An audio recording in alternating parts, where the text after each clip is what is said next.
Reddit, what's your favorite no f-king way story? One winter, I went sledding down a popular hill in my hometown with my brother and his wife. At the bottom of the hill, there's a frozen pond. My sister-in-law hopped on the back of my sled, sitting backwards, and we went down together. Due to the extra mass, we started going way faster than I'd expected.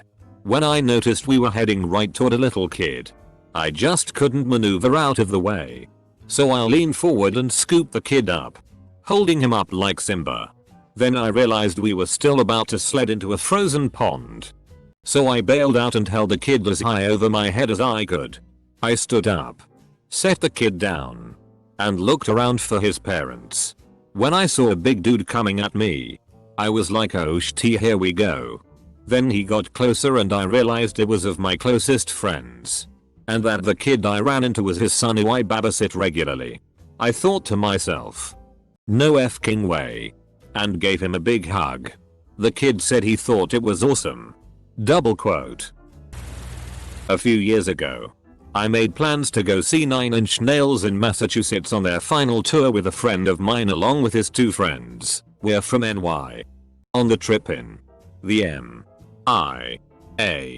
song Paper Planes comes on and three of us start singing along, making all the noises obnoxiously, which annoyed the fourth guy, Shane.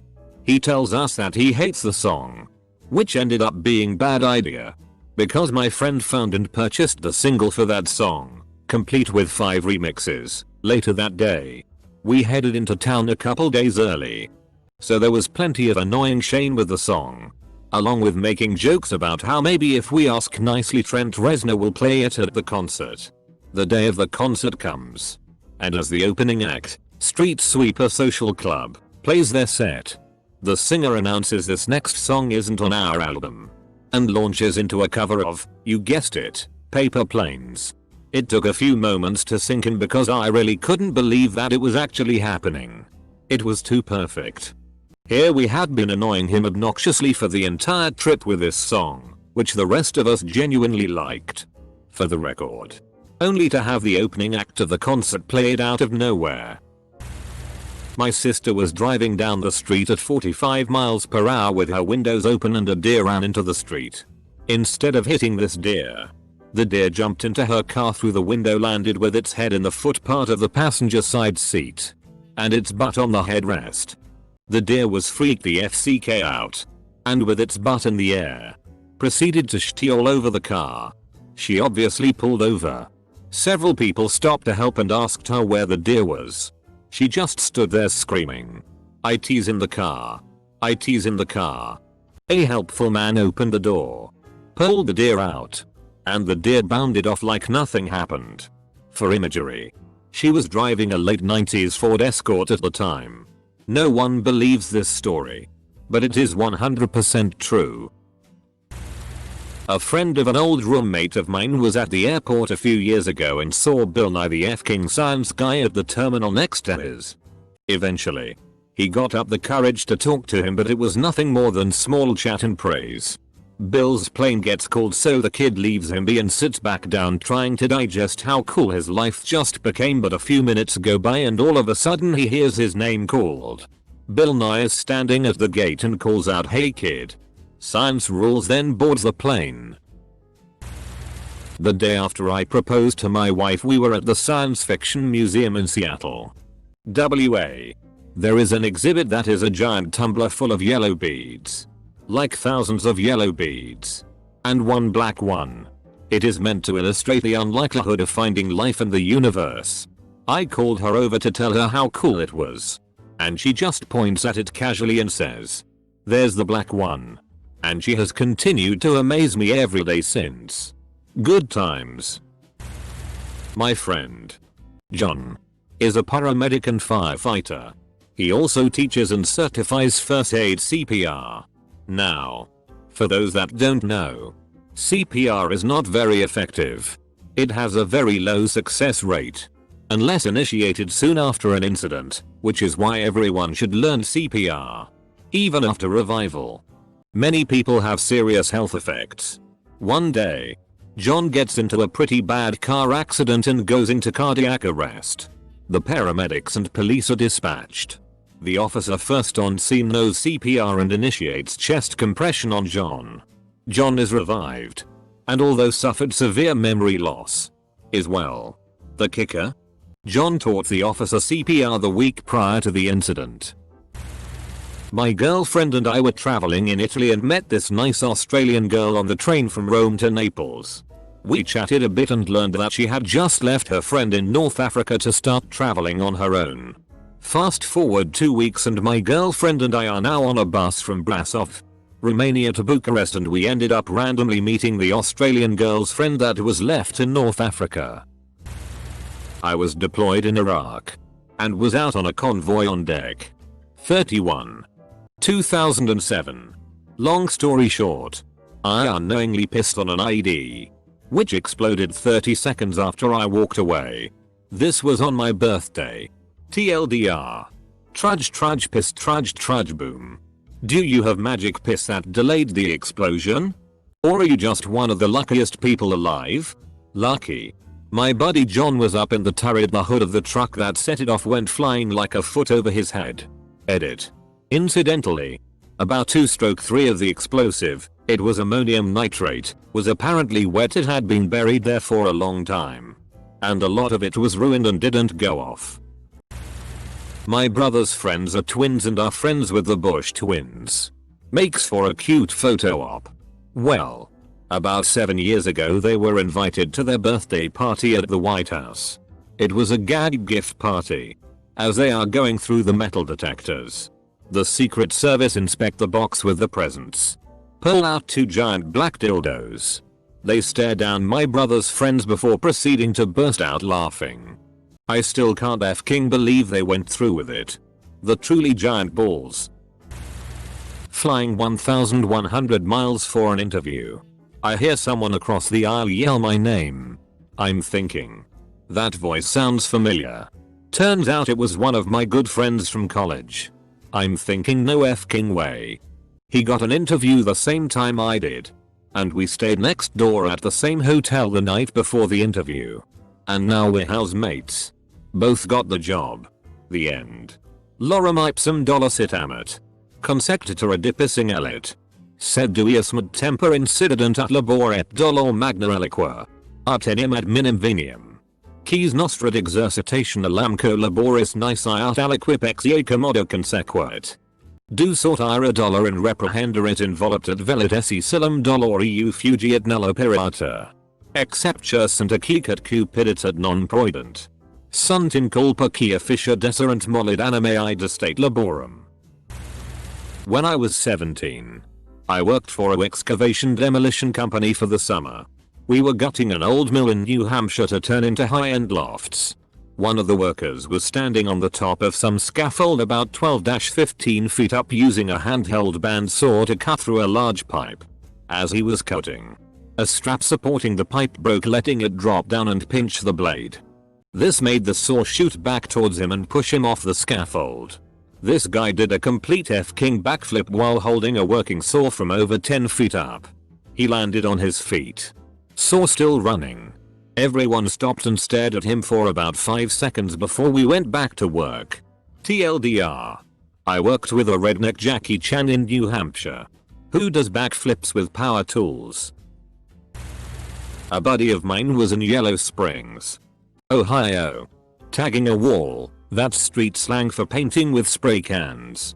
Probably illegally, and he hears skateboard wheels, so he lowers his can. He looks up and Dave Chappelle falls by sipping a Frappuccino. MR. Chappelle says nice tag, bitches, and keeps on rolling, never stopping.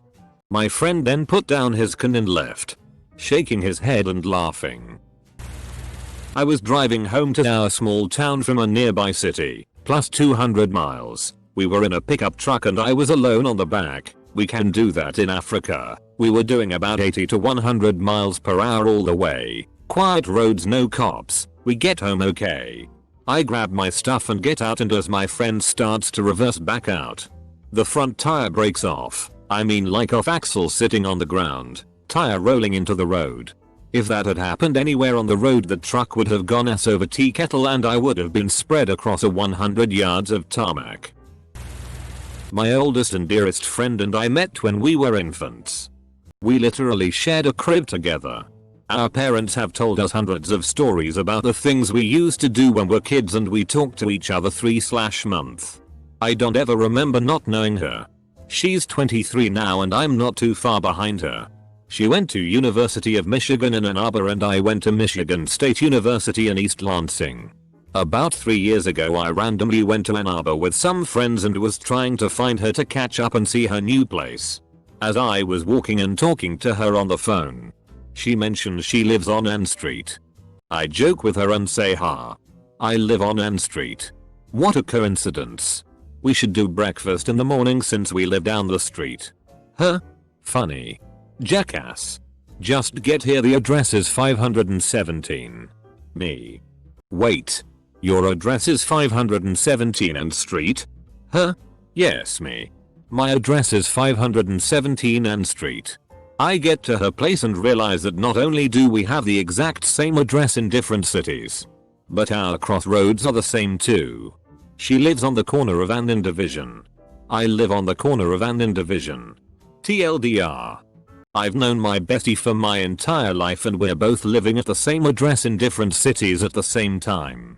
What kind of strange spot on numerology is that?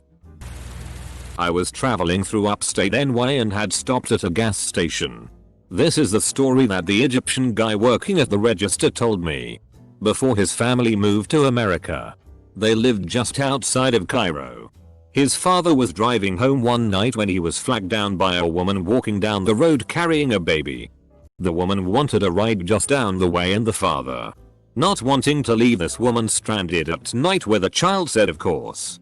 She placed the baby in the back seat and then hopped up front with him. When they got where she had wanted to go, she opened up the door and sprinted away without another word. Now she's left the baby. So the guy turns back to pick up the child and go run after her. That's when he realizes the baby is dead. She left a dead baby in his car. TLDR, guy picks up woman and baby. Woman leaves baby in car. Baby turns out to be dead. Met a pretty girl online. Meet her for coffee. I mention my birthday and she demands to see my license. Confused, I comply. Turns out we have the same birthday. More chatting. Turns out she was drum major in HS and competed against my ex-wife, who was a drum major in a school some 600 miles away, and who also had competed against her ex-husband. Also, her ex-boyfriend was dating my ex-girlfriend, which is like the third time that has happened in this city of 3M. The most implausible part is we're still together almost 3 years later. Might only be understood by college bros ultimate players. I was playing some pickup ultimate and there were some hot shit kids who thought that throwing an air bounce was really sweet and playing can jam. Apologies to those who don't know what I'm talking about. So I walk up as my jealous self and say, "Oh yeah? I bet I can air bounce it straight through the slot." A very difficult shot by itself, let alone as an air bounce. I nailed it. Walked to my car and left. Still have no clue how I did that. Was at a Donald Glover stand-up show a couple weeks ago at RedditJar. During his routine, he switched to a Q&A bit where he started talking directly with the audience, as he's asking us what we want to talk about later in the show. Some girl screams out, "Battle me."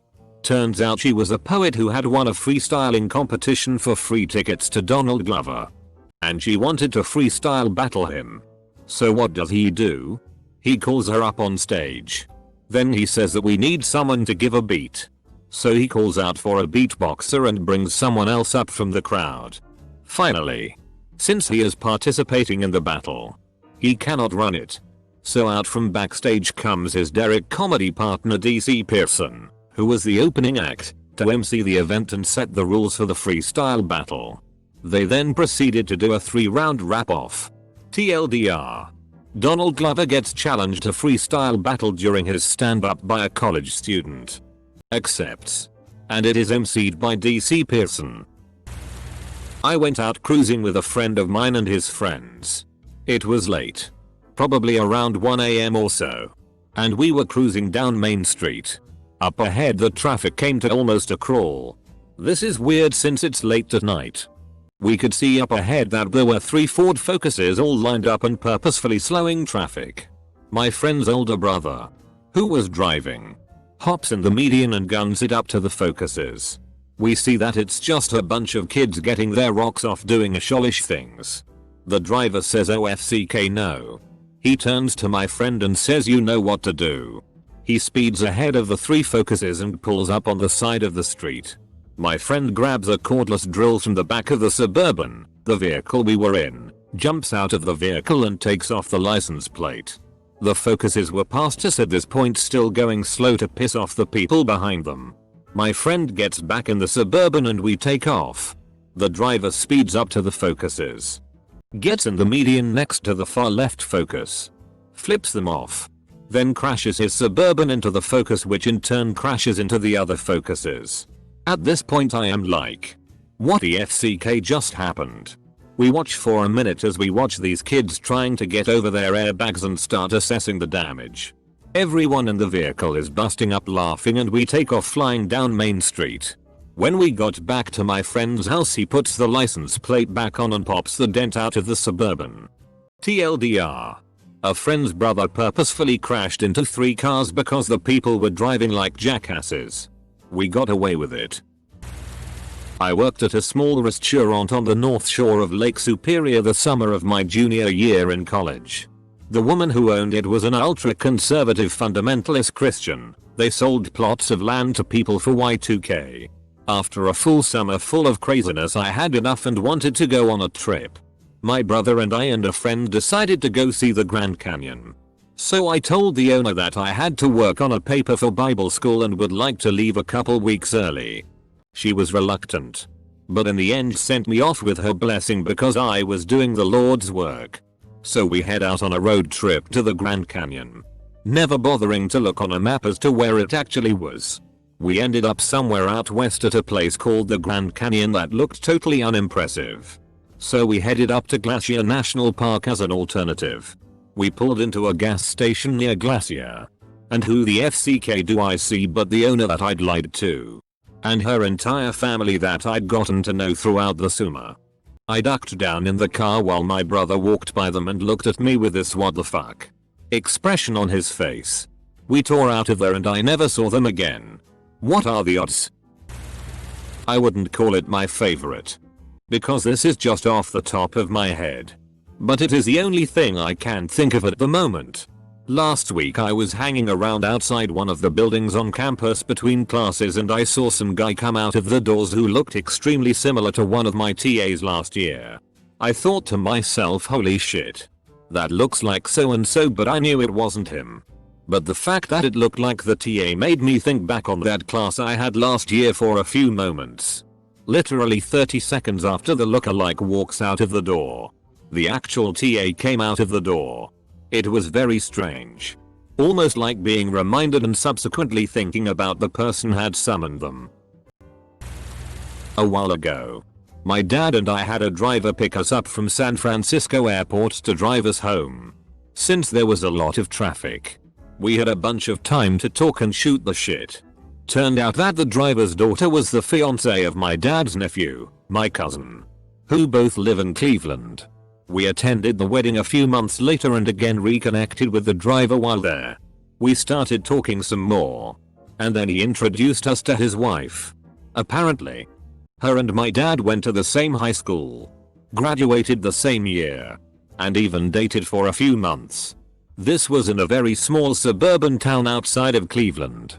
Small world, indeed.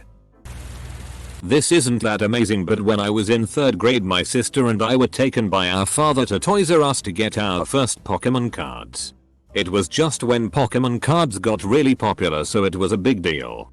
We received 5 packs each after waiting in line behind dozens of other crazy parents. We had to wait outside the store before it opened. On our way home my sister opens her first pack of cards and there it is. Charizard. I nearly shit myself trying to explain how amazing of a card she had just received. Her response, oh it's shiny.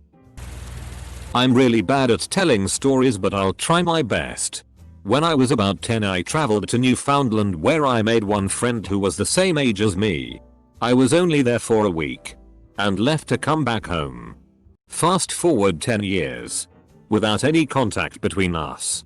I'm waiting outside my classroom for the previous class to finish. And who walks out? Yeah. The one friend I had made 10 years ago. I'm positive this will get buried, but I like telling this anyways. While visiting family in Michigan for our family reunion a few years ago, I live in California. There was a KKK rally in the small town that we were staying in. Being a young black teenager semi-flipping shitty that there is an actual white supremacist rally going on, I decided to hole up in the grocery store where, coincidentally, 6 other black people, most likely everyone of color in the town, were camping out as well. I made eye contact with a guy that looked nearly exactly like me, just slightly older. He claimed to be driving through the town because he is on a road trip with his friends from Hialeah, Florida. I told him I was born there and then adopted and moved to California. He was immediately curious about the implications of how this happened, and I told him my biological mother's name and that she was too young to take care of me, so she had me adopted. After he hears this, he pulls out a picture of his mother at her high school prom. I reach for my wallet, numb with incredulity as my fingers pull free the same exact picture of this young woman. We have the same mom. We're long lost brothers. TLDR. I was stuck in a convenience store during a KKK rally in a random town and found my long lost brother of 16 years. This happened back in my undergrad days on the day of an econ midterm. Because the lecture hall is so large and the class has about 300 students, the professor needs a microphone in order to speak to the class. So he's in front of the class giving his whole speech about the exam. 50 questions, multiple choice. Make sure to write your name on the Scantron. Turn it in up here where you're done. Etc. Finally he bids us all good luck and leaves the lecture hall into his office, which is in the adjacent room. Well, he didn't realize that he left his microphone on, so while the entire class is dead silent during this exam, we all listened to the events that unfolded inside his office. We hear the brief muffled conversation he is having with the female TA of our class. Then the conversation stops and it becomes painfully evident that they are having sex. The quieted moans of the TA are magnified on the speakers in the lecture hall. The entire class remains dead silent. No one wanting to be the first to make some kind of move. Finally the professor yells loudly, "Oh fuck," and the microphone abruptly shuts off. 20 minutes later the professor walks out into the lecture hall as if nothing happened. He was fired a week later. TLDR professor leaves microphone on during exam and class listens to him bang his TA in his office. When my ma was about 19 or 20, her and her twin sister were shopping in Lake City when they were approached by a man in a nice car. He asked if they wanted to get in and maybe have a drink. Ma said he was rather handsome, but they turned him down. Later that year, it was revealed on the news that the man that had approached them was Ted Bundy. And after they turned him down, he abducted and killed his last known Florida victim. TLDR, Ma almost got killed by Ted Bundy. Here's mine. I was walking my older dog one night around 10 PM. I had him off leash since it was late and we were in a neighborhood, no one to bother. I kept track of him for poo duty as he sniffed around and we were approaching an intersection. The house we were walking along was 20 feet from the sidewalk, where I was, and was edged by very large juniper bushes which he was checking out. Suddenly he stopped and dove into a bush. This was odd considering he was nearing 10 years old, and although he's active, he's not crazy like that. Note lab husky mutt for reference. Out of the bush comes some sort of snarl scream and all I could think was shit. He got a raccoon. And out leaps a immature mountain lion, at least 20% larger than my dog. It runs off down the road. And I stand there, terrified, yelling no f-king way as he comes back to me wagging ass like he's the greatest dog ever. Which is very likely considering that cat was much bigger than me. It was probably his most well-earned rawhide bone he's ever earned. Ninja Reddit regarding bone. Oh Reddit, you so silly. Once, waiting in line at a restaurant, I see the guy in front of me. I think I recognize him, but I don't know what from. The entire time I am waiting, I am searching in my brain as to why I knew him. He turns to me and says, "Do I know you?" Double quote.